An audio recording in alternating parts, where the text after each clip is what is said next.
क्या कर रहे? जा रहा हूं। कहाँ? कहीं भी, लेकिन ये घर छोड़ के। सीने पर पत्थर रखकर एक एक दिन गिनकर 20 साल तेरा इंतजार किया और तू आते ही घर छोड़कर जा रहा है। यही बदला दिया माँ बाप की मोहब्बत का? माँ की मोहब्बत, हाँ, माँ की मोहब्बत का इस दुनिया में कोई मोल नहीं, लेकिन जहां तक बाप का ताल्लुक है उन्हें मुझसे ज्यादा, तुमसे ज्यादा दौलत से प्यार रहा होगा। राजू, तू सारी जिंदगी बाहर गुजार कर आया और 2 ही दिन में अपने बाप के बारे में ये फैसला कर लिया। तू क्या जाने कि तेरे बाप ने क्या क्या जुल्म सहे। मुझसे पूछ, मैंने जिंदगी गुजारी, मैंने इनके एक एक दुख को करीब से देखा, एक एक गम सहा। तू तो इज्जत और शराफत की बातें करता है। तू क्या जाने, एक वक्त वो था कि लोग इनकी शराफत की कस्में खाते थे, लेकिन दुनिया ने इनकी इज्जत का मजाक उड़ाया, इनकी शराफत को बेवकूफी समझा, अपने जुर्म इनके सर पर थोपकर जबरदस्ती इनको जेल भिजवा दिया। जेल भिजवा दिया ठीक है, लेकिन इसका ये तो मतलब नहीं कि आदमी अपनी शराफत और इज्जत का गला घोट दे, जुल्म करना शुरू कर दे, स्मगलर हो जाए। अपनी मर्जी से इनको मजबूर किया गया। तू क्या जाने, तू इतना सा था, तुझे पालने के लिए मैंने घर घर में नौकरी की, मजदूरी की, कपड़े धोए, बर्तन धोए। एक दिन काम करते करते मैं गिर गई, तेरी बहन पैदा होने से पहले मर गई, मेरी कोख उजड़ गई। दवाई के चंद रुपयों के लिए लोगों ने इनकी बहन लक्ष्मी की इज्जत लूट ली।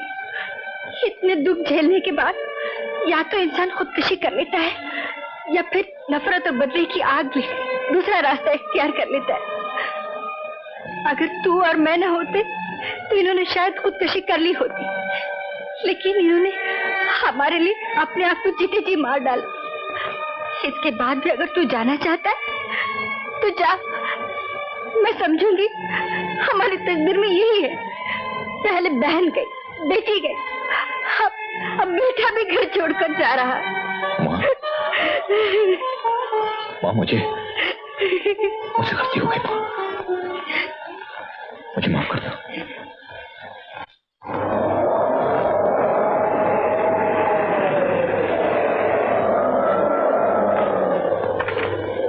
मैं काफी देर से तुम्हारा इंतजार कर रहा हूँ। क्यों बुलाया था मुझको? आज हम पुलिस वालों की याद कैसे आ गई? खान, आज मैं तुमसे एक पुलिस अफसर नहीं, एक दोस्त की हैसियत से मिलने आया हूँ। चलो, कुफ्र टूटा खुदा खुदा करके। कहो।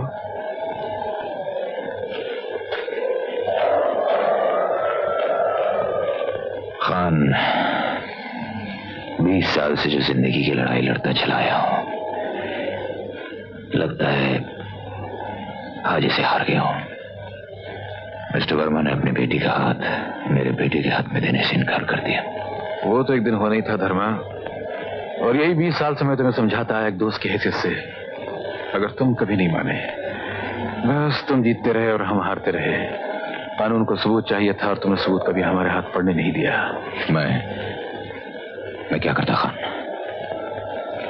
तुम तो जानते हो कि मैं एक सीधा साधा देहाती था, पेट की आग बुझाने शहर चला आया, लेकिन उन कमीनों ने मेरी सादगी का फायदा उठाकर मेरे घर को जला डाला।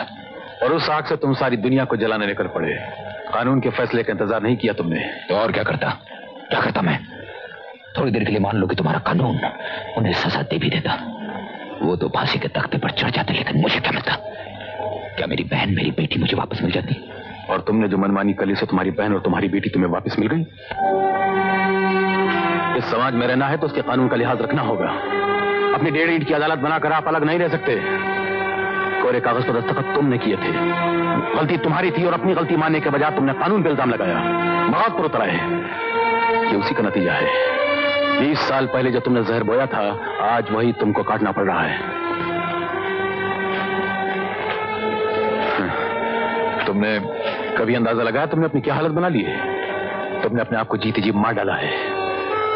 याद है वो धर्मा जो गांव से आया था, कितना खुश था वो, खुद हंसता था और सारे जमाने को अपने साथ में हंसाता था। और कभी इस धर्मा की तरफ देखा है जिसकी हंसी खुशी सब दौलत के ढेर के नीचे दब गिर गई है? जबान से बोलते हुए डरता है, खामोश रहता है, न खुद खुश है, न बीवी खुश है, न औलाद खुश है। धर्मा, मैं सारी जिंदगी तुमको यही समझाता था मैं तुमको। तुम तो समझे नहीं, लोग मुझे गलत समझ बैठे। वो समझे खान धर्मा के साथ मिला हुआ है, उससे रिश्वत लेता है, कभी तो उसके खिलाफ सबूत नहीं पैदा करता है। नतीजा ये हुआ कि मैं जहां था वहीं कम ही रह गया। मैं तमाम सबके सब साथी सब बड़े ओहदों पर पहुंच गए, मैं वहीं कम ही रह गया, वहीं कम ही रह गया।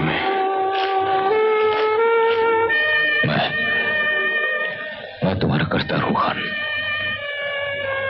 मेरी जिंदगी पर समाज, कानून, औलाद सबका कर्ज चढ़ा हुआ है, और जब कर्ज अदा करने की बारी आएगी तो सबसे पहले तुम्हारा कर्ज अदा करूंगा।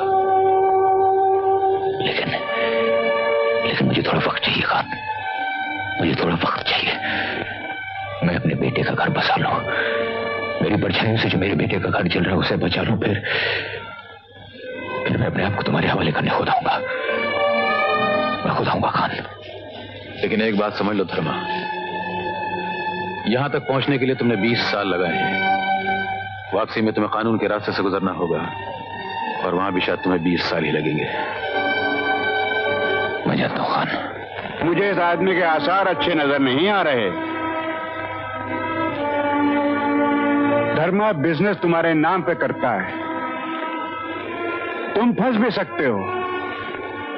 राजन, अब भी मौका है।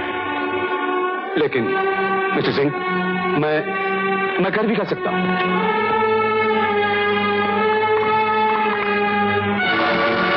कौन? No, it's impossible. Mister Singh, हमारे पास ऐसा कोई आदमी जो धर्मा। यहां ना सही, हांगकांग में तो है। हांगकांग के बॉस को टेलीफोन कर दो, उनसे कह दो धर्मचंद बुढ़ा हो गया है, अब उसे छुट्टी दे देनी चाहिए।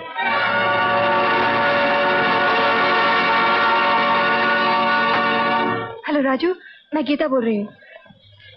हाँ गीतू, क्या बात है? राजू, मैं घर छोड़कर आ गई। ये क्या किया तुमने? अभी कहाँ से बोल रही हो? Centre hotel. Centre hotel? अच्छा, मैं भी आता हूँ।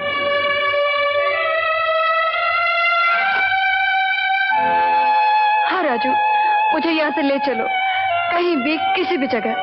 लेकिन कहाँ Geetu? I don't know anybody here. Let's go back to London. नहीं गीतू, ये नहीं हो सकता। क्यों नहीं हो सकता? बोलो।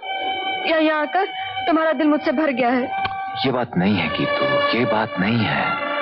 Why don't you understand? I love you. लेकिन अगर हम लोग इस तरह भाग के चले गए तो कितनी बदनामी होगी। हमारी वजह से हमारे माँ बाप किसी को अपना मुंह दिखाने काबिल नहीं रहेंगे।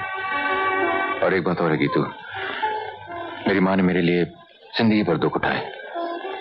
मुझे खुश रखने के लिए उन्हें जिंदगी भर अपने आंसू पिए हैं, मैं उन्हें धोखा नहीं दे सकता। और मैं सबको धोखा देकर सबको छोड़कर आई हूँ, उसका कुछ नहीं। यही तुमने सबसे बड़ी गलती की बेटी। हाँ राजू, तुम जाओ यहाँ से।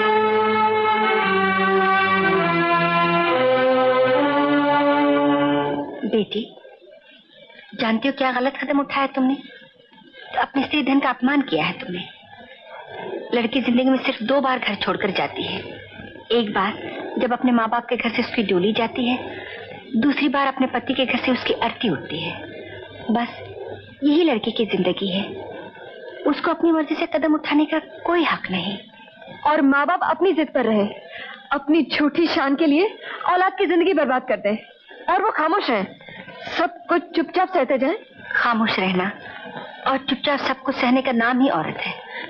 तुम ही बताओ माँ जी, राजू के डैडी ने जो कुछ भी किया उसमें राजू का क्या लेना देना? उसमें उसका क्या कसूर? बाप के जुर्म की सजा बेटा क्यों भुगते? होता है बेटी, ऐसा भी कभी होता है कि जुर्म कोई और करे और सजा किसी और को भुगतनी पड़ती है। सारी जिंदगी ऐसी गुजर गई। जवानी कब गई, बुढ़ापा कब आया, पता ही नहीं चला। सब कुछ चल गया। माफ करना बेटी, पुरानी बात याद आ गई। देख बेटी, कभी कोई गलत कदम नहीं उठाना, वरना जिंदगी पर ठोकरें खानी पड़ती है।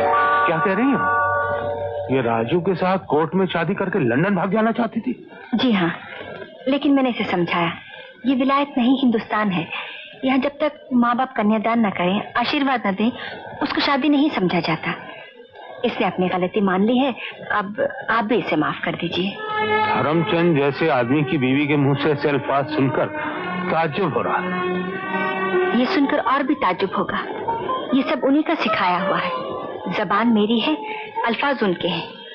खैर, मैं यहाँ ये सब बातें करने नहीं आई, सिर्फ इतना कहने आई हूँ, माँ बाप की इज्जत करना औलाद का फर्ज है, लेकिन माँ बाप का भी फर्ज है कि बच्चों के जज्बात की कदर करें, ताकि कल वो कोई गलत कदम न उठा सके।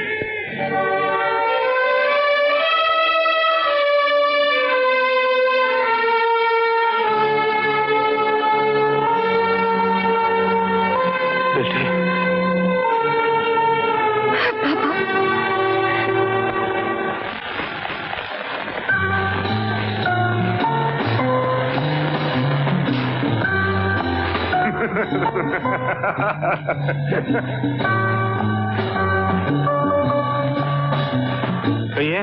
वर्मा साहब, आपसे कुछ बात करनी है। आइए आइए। कहिए। मैं आपके घर गया था, पता चला कि आप यहाँ हैं, तो वर्मा साहब, आप चाहे तो मेरा बेटा मुझसे छीन लीजिए, लेकिन मेरी बेटी की खुशियां मुझसे मत छीनिए। बस बस, और कुछ कहने की जरूरत नहीं, मुझे सब कुछ पता चल गया। असल में बात यह है, मैं खुद शर्मिंदा हूं। Waiter, whisky. मैं शराब नहीं पीता। 2 घूंट। कोर्ट तो जिंदगी में बहुत पिए वर्मा साहब, लेकिन शराब के नहीं।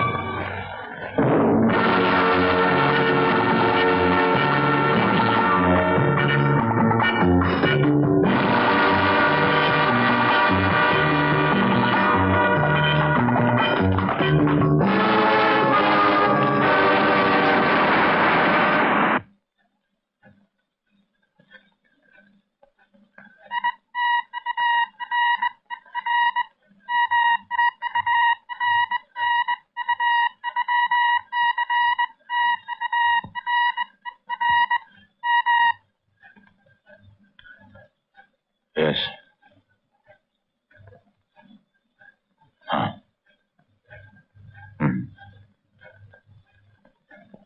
Okay.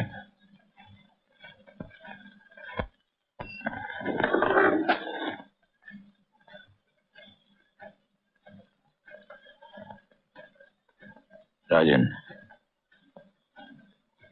कल रात अलीबाग में एक बोट आई जिसमें से माल नहीं, एक आदमी उतरा है। पता लगा ये आदमी कौन है? ओके।